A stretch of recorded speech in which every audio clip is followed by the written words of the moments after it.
শুনানি করতে হবে। এক ধাক্কায় এত শুনানি কেন্দ্রে এইআরও নিয়োগ নিয়ে সমস্যায় পড়েছে নির্বাচন কমিশন। যদিও কমিশনকে পর্যাপ্ত কর্মী জোগাতে রাজ্যকে নির্দেশ দিয়েছে সুপ্রিম কোর্ট। একই সঙ্গে তথ্যগত অসঙ্গতির তালিকা প্রকাশেরও নির্দেশ দিয়েছে সুপ্রিম কোর্ট। নির্দিষ্ট সময়সীমার মধ্যে তা কিভাবে সম্ভব সে বিষয়ে ভাবাচ্ছে কমিশনকে।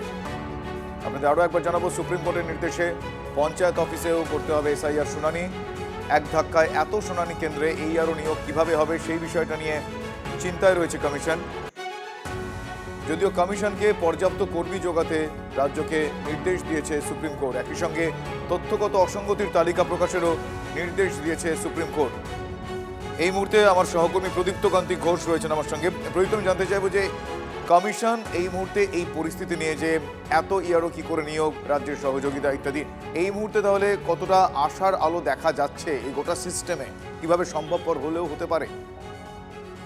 দেখো, যেহেতু সুপ্রিম কোর্টের নির্দেশ রয়েছে, ফলে সেই নির্দেশকে কিন্তু অবশ্যই মান্যতা দিতে হবে কমিশনকে।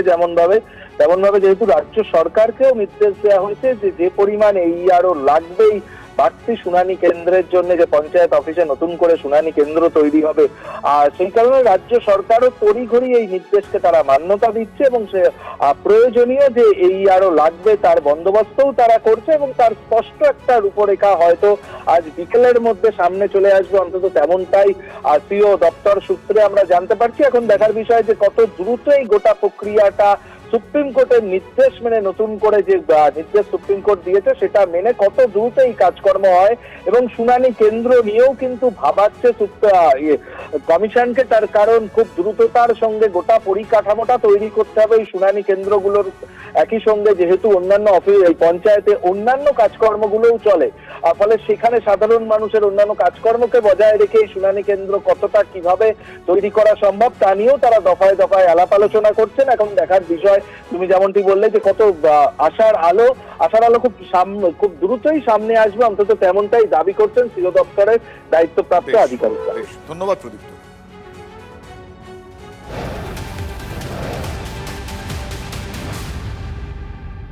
এসআইয়ের আবহে কলকাতা জুড়ে ডোমিসাইল সার্টিফিকেট বানানোর ঢল। গত এক সপ্তাহে কলকাতা পুলিশের প্রায় ৪,৫০০ আবেদন।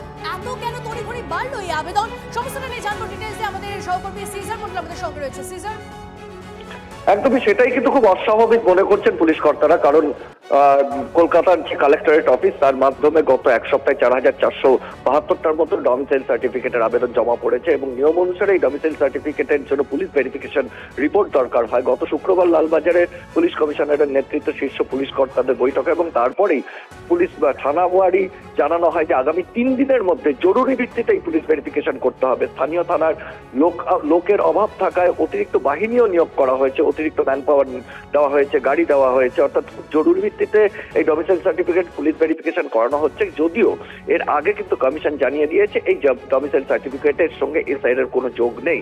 তারপরও যারা যাচ্ছেন তারা কিন্তু জানাচ্ছেন যে তারা এসআইআর এর নাম কাটা গিয়েছে, তাই তাদের পুলিশ ভেরিফিকেশনের জন্য ডাকা হয়েছে যাতে ডোমিসাইল সার্টিফিকেট পাওয়া যায় এবং এসআইআর এর নাম তোলা যায়। অর্থাৎ সার্বিকভাবে কোথাও যে এসআইআর সম্পর্কযুক্ত সেটা কিন্তু স্পষ্ট বোঝা যাচ্ছে এবং এইভাবে হঠাৎ করে এই ডোমিসাইল সার্টিফিকেটের যে আবেদনের সংখ্যা বৃদ্ধি পাচ্ছে সেটা কোথাও একটা রাজনৈতিক তাৎপর্য রয়েছে বলে মনে করছেন পুলিশের আধিকারিকদেরও একটা অংশ।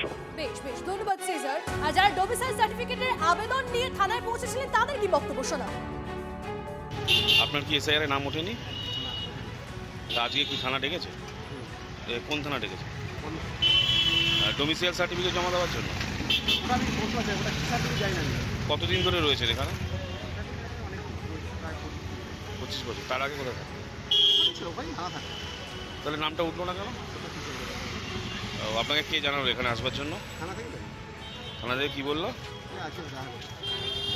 ডকুমেন্টস নিয়ে এসছেন সব?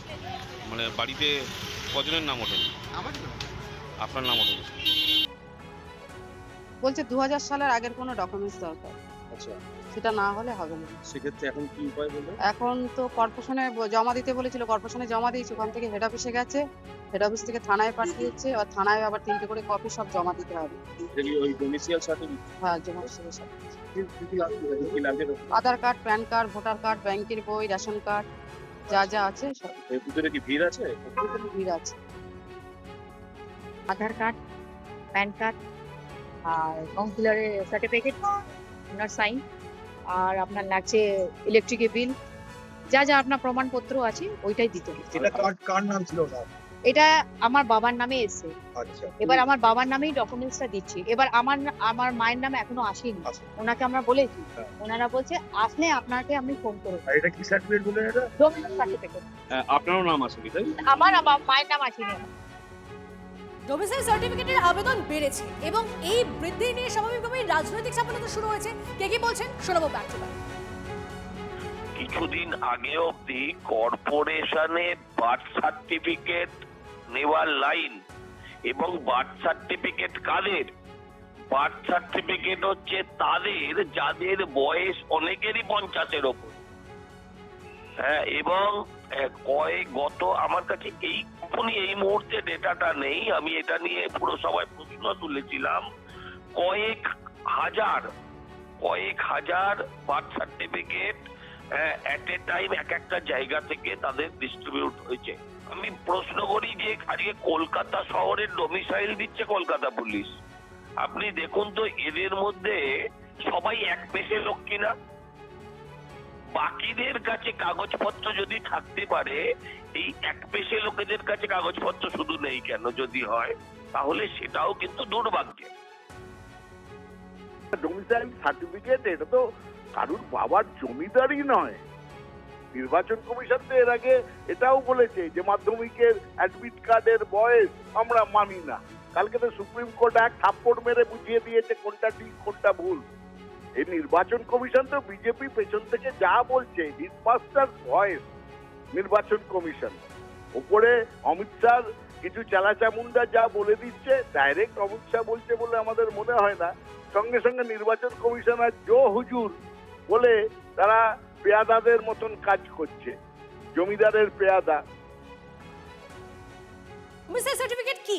যে কোনো সরকারি প্রকল্পের সুবিধা নেওয়া থেকে শুরু করে আরো অনেক গুরুত্বপূর্ণ কাজের জন্য আমাদের বিভিন্ন নথির প্রয়োজন হয়। এই নথিগুলির মধ্যে একটি হলো ডোমিসাইল সার্টিফিকেট বা আবাসিক শংসাপত্র।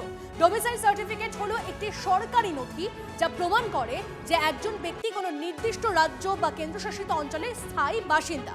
আধার কার্ড, পরিচয়পত্র, প্যান কার্ড, ড্রাইভিং লাইসেন্সের মতো নথির মতো এই নথিটিও খুবই কার্যকর। এটি শিক্ষা, চাকরি, সরকারি সুযোগ সুবিধা এবং বিভিন্ন সরকারি প্রকল্পের সুবিধা পাওয়ার জন্য অত্যন্ত গুরুত্বপূর্ণ, কারণ এটি কোনো নির্দিষ্ট অঞ্চলের নাগরিক হিসেবে আপনার অধিকার প্রতিষ্ঠা করে।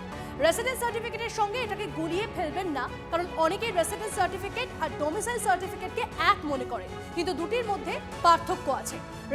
রেসিডেন্স সার্টিফিকেট শুধু প্রমাণ করে যে কোনো ব্যক্তি বর্তমানে কোনো ঠিকানায় থাকছেন, তা স্থায়ী বা অস্থায়ী হতে পারে, কিন্তু ডোমিসাইল সার্টিফিকেট কোনো রাজ্যের স্থায়ী বাসিন্দা হওয়ার আইনি স্বীকৃতি দেয়।